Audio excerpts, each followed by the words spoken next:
On des oreilles, on a tout dit.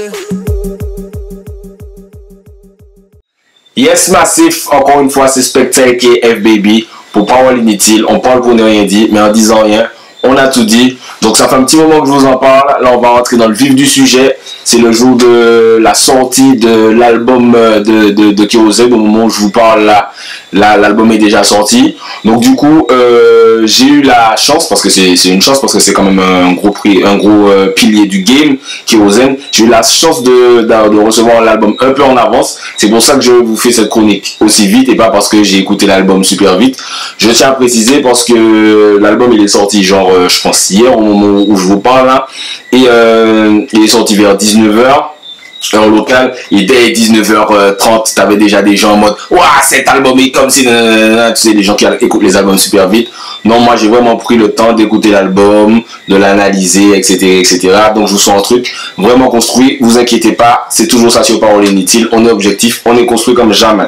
Donc on va parler vite fait de la promo. L'album est super long, donc on n'a pas trop le temps de vraiment planter le décor.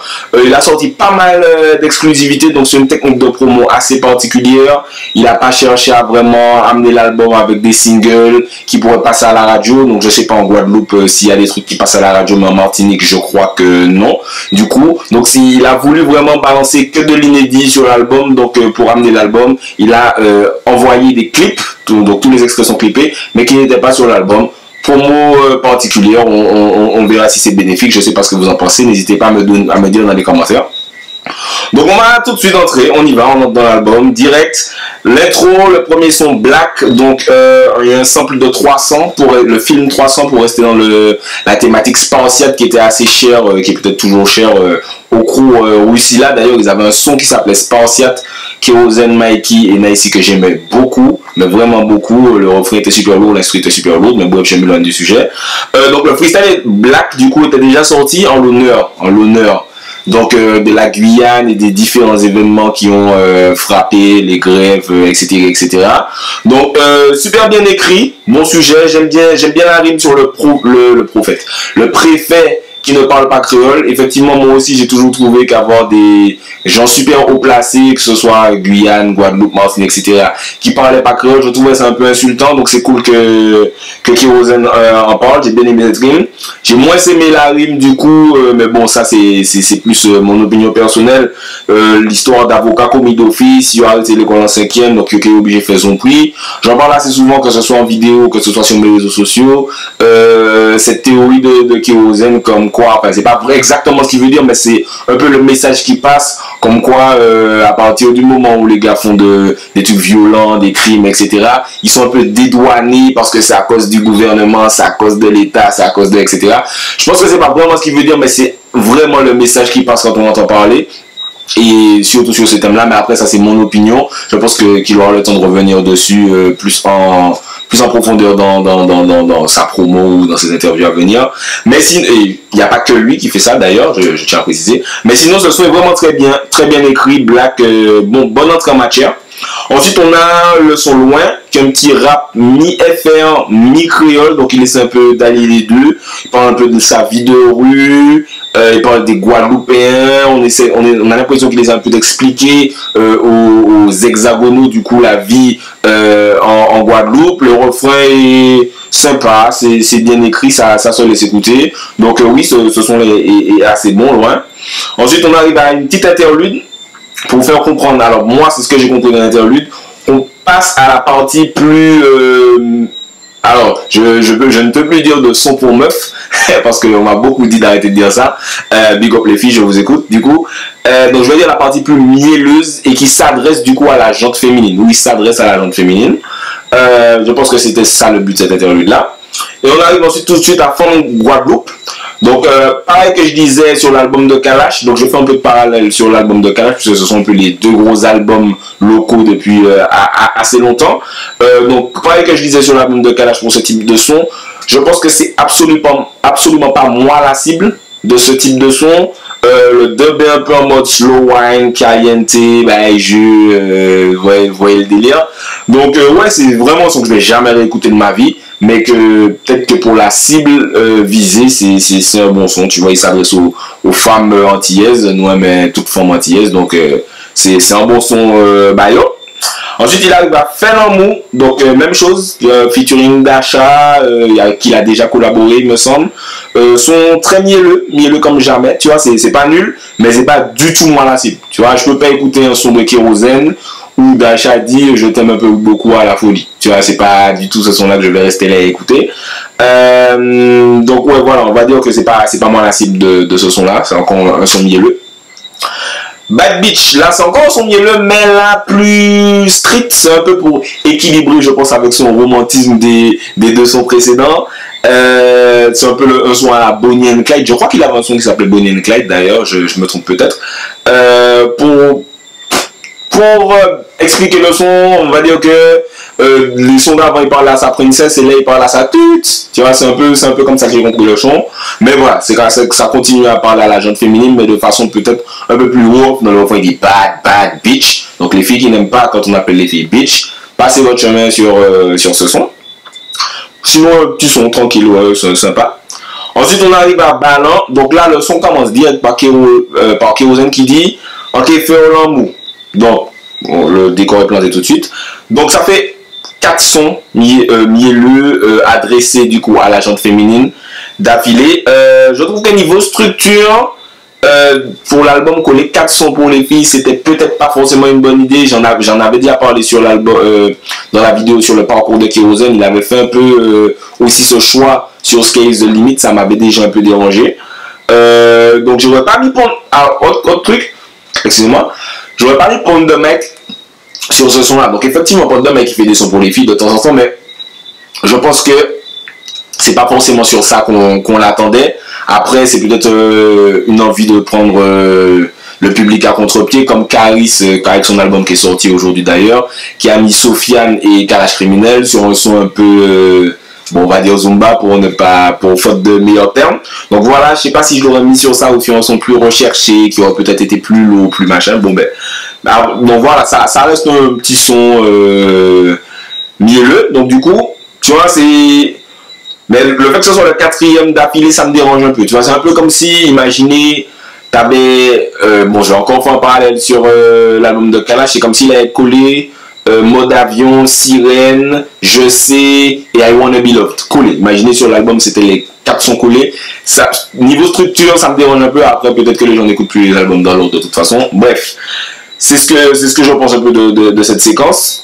Ensuite on arrive à Vended. Donc c'est une prod de Double X qui fait ce sont des gros beatmakers de rap français, qui ont notamment fait Chouin de Caris, les Eaux de Niska, et ils en ont fait un autre... Non, ils n'ont pas fait les Eaux de Niska, j'ai dit de la merde. Ils ont fait Chasse à l'homme de Niska, ils ont fait Macarena de Damso et ils ont fait Chouin de Caris. Donc là, par contre, ce sont des gros beatmakers, mais la prod ne m'a pas pété plus que ça. Mais bon, ça reste des gros beatmakers, donc ça montre qu'on a quand même la possibilité d'aller chercher de plus loin niveau instru. Sont un peu plus introspectifs sur la vie de rue, pas vraiment en détail, mais en général, ils parlent un peu des aléas de la street. Alors, c'est un feat avec Politic Night, donc je me suis posé la question pourquoi Politic Night sur ce son, dans le sens où, tu vois, c'est c'est pas nul ce qu'il a fait, mais j'ai trouvé le choix surprenant parce que ce qu'il fait, Kérosène aurait pu le faire, en fait. Tu vois, je ne trouve pas qu'il ait vraiment apporté quelque chose au son, mais après, s'il a fait le feat avec lui, il a forcément ses raisons. Ça m'a toujours interloqué les choix des feats. Pourquoi telle personne sur tel son, pourquoi tel truc. Donc voilà, je me pose la question.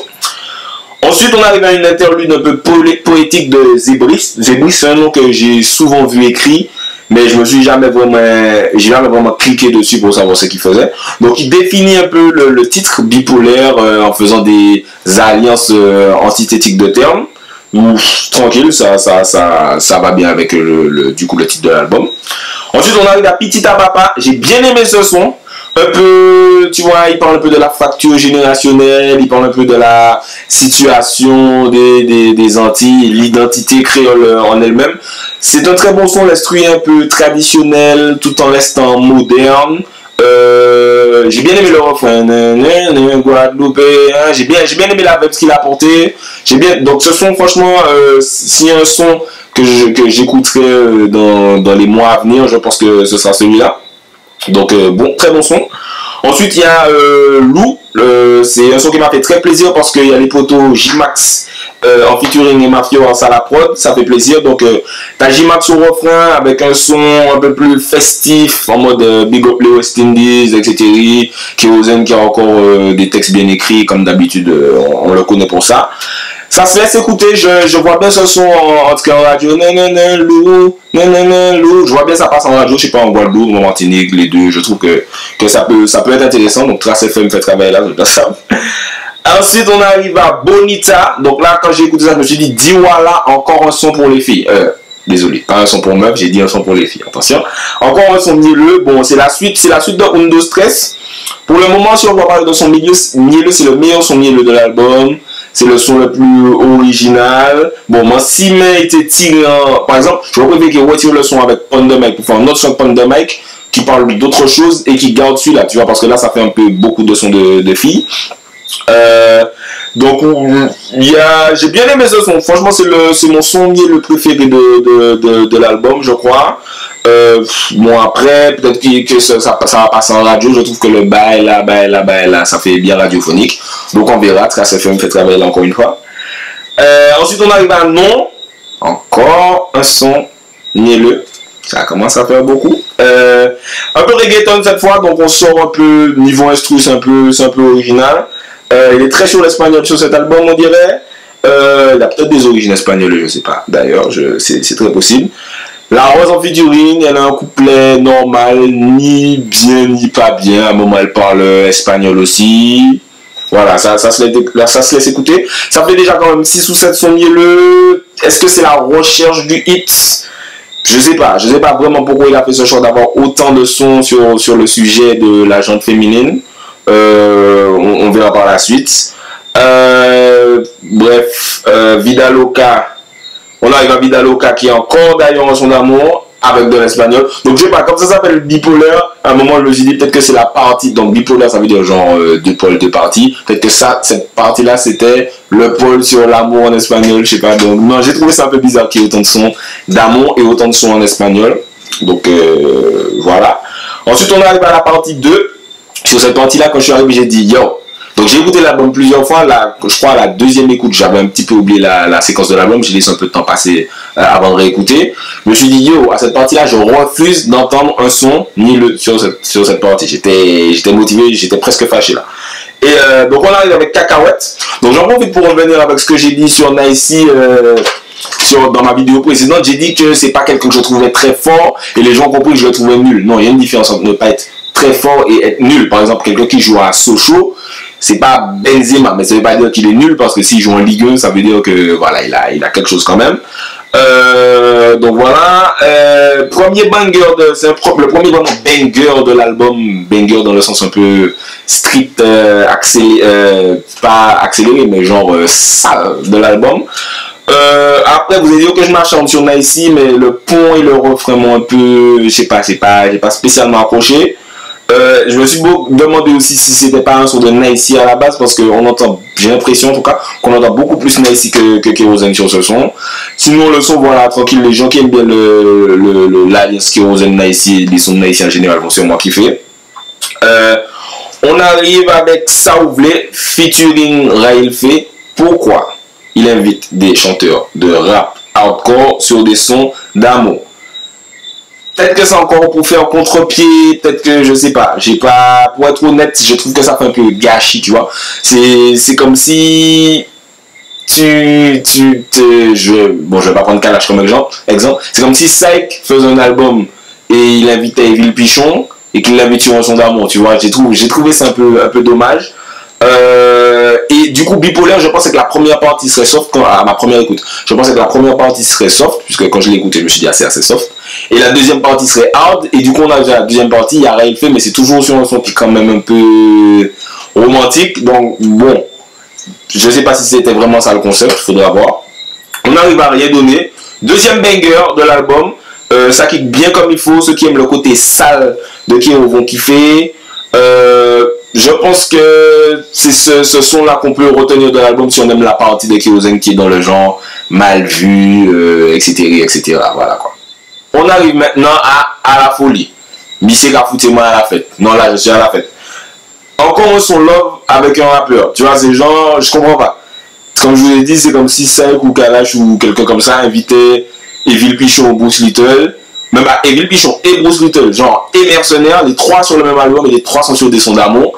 Je sais pas si c'est moi qui ai mal compris le concept des sons, mais en tout cas, je sais pas, ça me dérange un peu. Voilà, c'est pas un son que je vais forcément retenir. Je m'attendais à autre chose sur ces featuring-là. Ensuite, on arrive à Fils. Le thème est sympa, il parle à son fils, il lui explique un peu la vie, ce qu'il faut éviter dans la vie, les souffrances qu'il va rencontrer. D'ailleurs, c'est chelou parce qu'historiquement, il s'aime pas avec lui et Young Chang. Et ça me fait penser pourtant au son Ghost de Young Chang, c'est aussi un très bon son. Et il véhicule un peu les mêmes messages. Donc Young Chang n'avait pas d'enfant du coup, donc c'est un message à son éventuel fils, là c'est le vrai fils de Kérosène. Le message est sympa, je trouve que c'est un bon concept pour l'album. Même sur l'album Watch the Throne de Kanye West et Jay-Z, j'avais aimé ce concept de parler à ses enfants et leur dire, etc., etc., un peu un message. Donc j'ai bien aimé celui-là. Je pense que les gens qui aiment le Kérosène plus posé vont aimer ce son.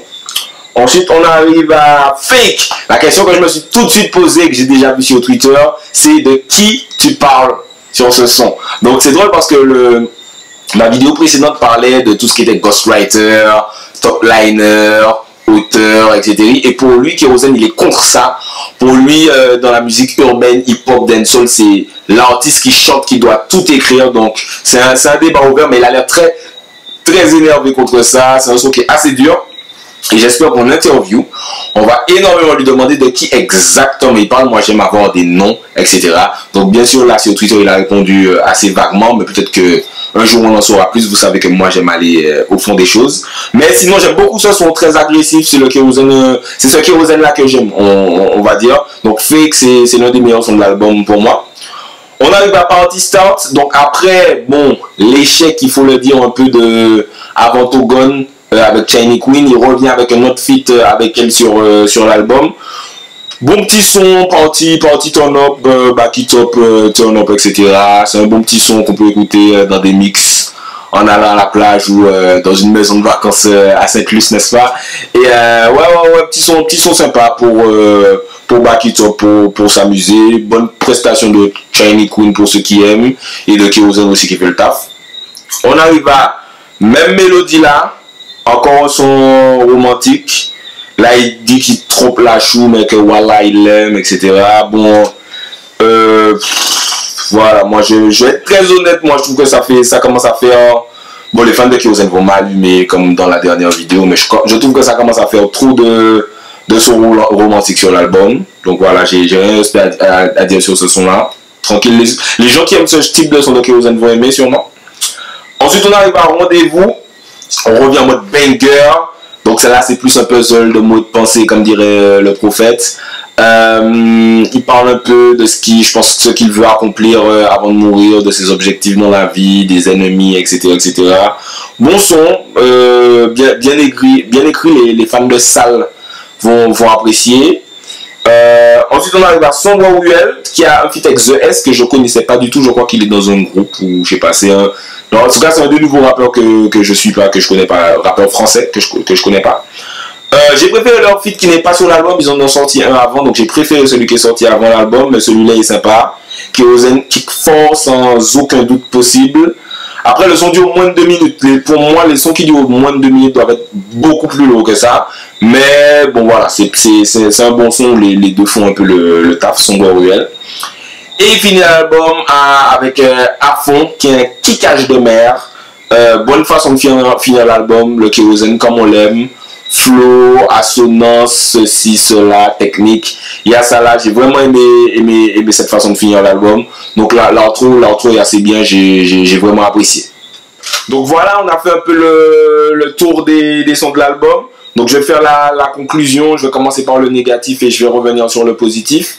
L'album est un peu long, 22 sons, non 23 sons et 2 interludes, quelque chose comme ça.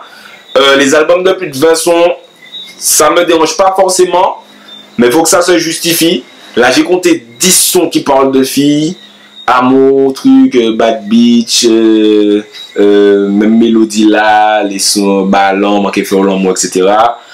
Nous-mêmes femmes, nous savons, nous-mêmes femmes, nous avons morphi des Black Woman, Black Queen, nous-mêmes femmes, nous savons ça, mais 10 sons sur un album de Kérosène, je sais pas, j'ai trouvé que c'était un peu beaucoup. Après, je comprends que c'est sûrement ça, ces sons-là qui vont finir en playlist sur les grosses radios, etc., comme Mundo Stress, plus qu'ils ont mis, Wissigal, etc. Mais 10, ça fait beaucoup. J'ai fait des statistiques, ça fait environ 43% de l'album qui est pour les meufs. Déjà sur l'album de Kalash, je continue le parallèle, je m'excuse, mais on disait déjà qu'il y avait beaucoup de sons pour les filles. C'est un commentaire que j'ai vu pas mal revenir. Et sur l'album de Kalash, qui a aussi une vingtaine de sons, on était à 30% de sons pour les filles. Et là, on passe à plus de 40%. J'ai trouvé que c'était un peu beaucoup. Surtout le fait que les featuring rap soient sur des sons un peu romantiques, etc. Là, où Raël fait lyrics, Pond de mec, on les attendait sur du sale. Donc oui, il faut prendre le contre-pied de temps en temps. Mais là, c'est un peu trop contre-pied pour moi en tout cas. Pareil, j'ai pris l'exemple de Karis qui a invité Sofiane et Kalash Criminel sur un son un peu trop zumba pour moi. Je trouve que ça fait gâchis. Là, on n'a pas énormément d'artistes pour faire du sale aux Antilles qui sont vraiment mis en avant. Là, c'est l'occasion de faire un truc vraiment très sale. Je trouve que les occasions du coup ont peut-être été un peu manquées sur cet album. Donc voilà pour le côté négatif, c'est ce que je retiendrai. Mes excuses. Pour le positif, Kérosène c'est kické, on le sait. Un son à Kérosène ne sera jamais couchal, tu vois, ce sera jamais nul. Il va jamais te sortir un son où tu vas te dire t'as pas bon. Même avant Togon, il y a eu des commentaires négatifs, mais en vrai les commentaires c'était plus sur la prestation de Chiney Queen, c'était plus sur elle que sur Kérosène. Donc voilà, il s'est construit un son à la demande lui-même dans les interviews. Il dit qu'il a écrit ses sons en 10 minutes, c'est plié. Le frère a de la bouteille, il sait écrire, il sait faire le flow, il sait faire la technique. Donc j'ai retenu les meilleurs sons pour moi, c'est Black, Pitita Papa que je réécouterai sûrement beaucoup, Bonita et Fake. Donc les sons et Kik sont cool aussi. D'ailleurs Kik en fait partie, mais Kik en fait Fake, je vais réussir. En fait partie, mais je suis pas au niveau de mal vu. D'ailleurs, un commentaire que j'ai vu aussi, c'est que tu vois, il a sorti beaucoup de sons avant l'album et que souvent les sons avant l'album étaient meilleurs que les sons sur l'album. Donc ça, c'est à débattre. Vous me direz ce que vous en pensez dans les commentaires. Donc voilà, en résumé, on a un artiste qui est de toute façon talentueux, qui a plus besoin de prouver sa plume, etc. Qui sait structurer un son, mais tu vois, sur la plupart des sons là, j'ai trouvé qu'il manquait un peu, peut-être une étincelle qui ferait que les sons allaient vraiment... Tu vois, on est à la période où les sons sont très jetables. Où, frère, tu sors un son, demain il y a un autre son, après-demain il y a un autre son. Donc il faut vraiment que les artistes arrivent avec des sons. Boum! Ah ouais, ça c'est le son. Et en écoutant l'album, à aucun moment je me suis dit, ah ouais, ça c'est le son que dans 3 ans je vais continuer à l'écouter. Après, peut-être avec le tabassage médiatique, radio, etc., ça viendra. Mais pour l'instant... après 2-3 écoutes de l'album, je l'ai pas vraiment senti sur le moment, mais comme je disais, Bonita, Fake, Pitita Papa et Black, c'est les sons que je retiens vraiment. D'ailleurs le clip de Black, au moment où vous regardez cette vidéo, sera sûrement déjà sorti. Donc vu le talent grâce du coup au talent de Kéro, cet album réussit à atteindre pour moi un niveau de 14 sur 20. Tu vois, c'est-à-dire que ça aurait été quelqu'un qui n'a pas l'écriture de Kéro, on serait sorti sur du 12 sur 20, 11 sur 20. Mais Kérosène, non, plus 12 sur 20, par 11 sur 20 quand même, 12, 13 sur 20. Mais Kérosène, le fait qu'il manie super bien sa plume, qu'il a le texte, la technique et voilà, le vocodeur il l'utilise quand même bien, tu vois, ces sons sont pas dégueulasses à écouter, c'est assez agréable la plupart du temps. Donc grâce à ça, on atteint un 14, même quand on a des sons un peu simples ou simplistes, par exemple dans les thèmes. Dans le thème je parle, c'est souvent femme Guadeloupe, manqué Fiolan Mou, Bad Beach, etc. Tu vois, même quand il n'y a pas vraiment de recherche conceptuelle dans les sons, il y en a sur certains sons, c'est d'ailleurs les sons que j'ai appréciés le plus. Même quand il n'y en a pas, la plume de Kérosène vient rehausser le truc. Donc voilà, 14 sur 20, je sais que c'est un album très attendu. Je pense que voilà, comme je dis pour la plupart des artistes, hein, j'ai les mêmes dit pour Kalash, il aurait pu faire mieux. Je pense qu'il aurait pu faire mieux peut-être justement comme il parle du fait qu'il écrit les sons assez vite. Peut-être qu'en se posant et en réfléchissant plus à je vais faire un son sur ça, je vais vraiment aller dans ce concept, je vais vraiment, etc. Il aurait peut-être pu aller plus loin dans le délire, plus loin dans l'écriture, plus loin dans le concept, plus loin dans l'originalité. Comme je disais, beaucoup de 10 sons mielleux, c'est beaucoup. C'est beaucoup pour faire un vraiment très très bon album de ce type-là. Je sais pas, je trouve que ça faisait beaucoup. Mais les fans de Kérosène vont apprécier. Ceux qui aiment sa technique, ceux qui aiment bien ses refrains vont aimer. Il y aura sûrement un ou deux sons qui vont bien tourner en radio. Donc voilà pour mon avis sur Bipolaire, l'album de Kérosène. N'hésitez pas à me donner vos avis, vous aussi sur l'album. En commentaire sur Snapchat, ajoutez-moi sur Snapchat, on continue le débat sur Twitter, même sur Instagram, Facebook, vous pouvez m'ajouter, on continue le débat dessus. Moi j'ai qu'à débattre épisode assez souvent, big up tout ça qu'à débattre et puis moi on refait le match un peu. Et je veux finir sur un truc, sur la vidéo précédente sur le parcours de Kérosène. Donc c'était pas une vidéo sur les clashs, mais beaucoup de gens m'ont dit t'as pas parlé de ça, tu savais pas ça, etc. Donc là j'ai vraiment envie de revenir sur le clash Genesis Rusilla. Donc je le ferai sur une vidéo prochainement dans 2-3 semaines, mais je fais un peu entre guillemets un appel à témoins.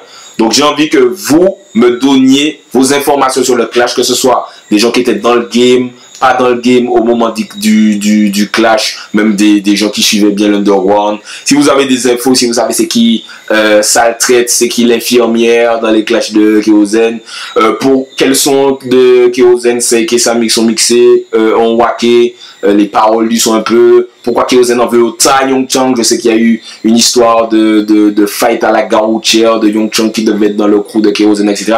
Toutes les infos que vous avez, que vous fassiez partie du game musical, que vous soyez un public très assidu, si vous avez des infos, donnez-moi ça sur Snap, Facebook, Twitter, toute bagaille, pour que je puisse préparer l'épisode Genesis versus Rusilla. Voilà, c'était Parole Inutile pour l'album Bipolaire de Kérosène. Donnez-moi vos avis en commentaire. Zot déjà savent, on parle pour ne rien dire, mais en disant rien, on a tout dit. En disant rien, on a tout dit.